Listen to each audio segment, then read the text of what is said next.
Okay, let's get a couple more pot perspectives. The top cop in British Columbia and the province's former Attorney General. Let's start with the Vancouver Chief Constable, who is in Ottawa to pressure the federal government to reintroduce the controversial internet surveillance bill. Well, we'll get to that in a minute, but he's also got a perspective on pot too. Okay, Jim Chu, thanks for joining us. Appreciate that. Thanks for having me. Thanks for coming. Just curious about one thing. You're going to have a state that's a half-hour drive south of police headquarters in Vancouver that you'll be able to go into a store and possibly buy marijuana without any legal consequences. Does that concern you? Well, you use the word possibly, and we'll have to see what shakes out in Washington State. I know there's a local decision that's made, but there's also federal laws in play. So we'll follow it and see what happens over time. I almost wonder whether the more interesting question is what happens to the BC export business, because as we know, BC bud's one of the biggest cash export crops in BC, and I wonder if that's something that you're concerned about in the terms of the gangs tend to be involved more in the export side of things. Well, definitely gangs are involved in all forms of drug trafficking. They're actually involved in trafficking of illegal pharmaceuticals as well. So we're definitely looking at all that activity. But right now, for people that are growing marijuana or even possession, it's not a big police priority for that particular drug. Do you charge them? Possession is rarely charged. Quite often it's a secondary offense, like an impaired driver that has marijuana, then that's added to it. But sole possession charges, we rarely do that in Vancouver or other police agencies across Canada.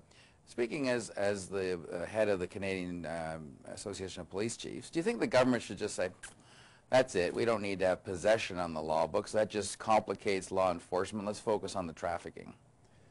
Well, right now it's not a priority issue for the Canadian chiefs, and there has been discussion. There's other priorities for us that we definitely have strong consensus that we want to move forward on. But back to the area of discretion, even on the enforcement basis, not a priority these days.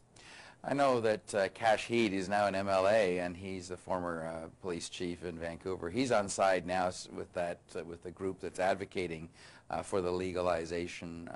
He says, look, it's a waste of time. It doesn't do any good. The war on drugs in that sense is lost. Do you agree with him?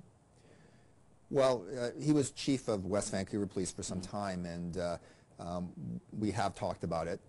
I will say that I represent the Canadian Chiefs, and we have talked about it, and it's not a priority issue for us to ask the federal government to do anything different than what they're doing now.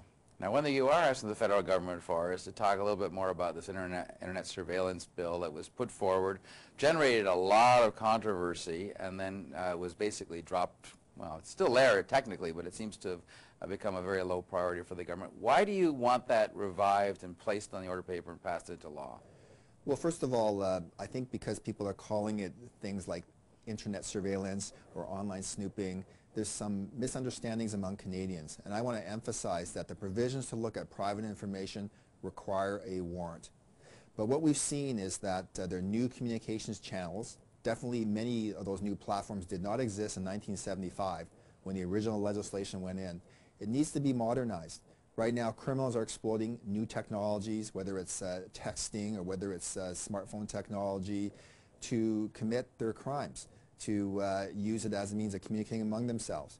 So we're asking for communications providers to build infrastructure into their systems so that when the police come with a warrant, we can get the information. We're also asking for preservation, which is we have a crime, preserve the data while we get a warrant. Both cases, you need a warrant to get the information. Could you give me a sort of a specific example of where you're seeing criminals use this technology that you think, aha, I could intercept that and use that to catch somebody? Well, we are aware of people that commit frauds over the internet, and they're victimizing elderly people.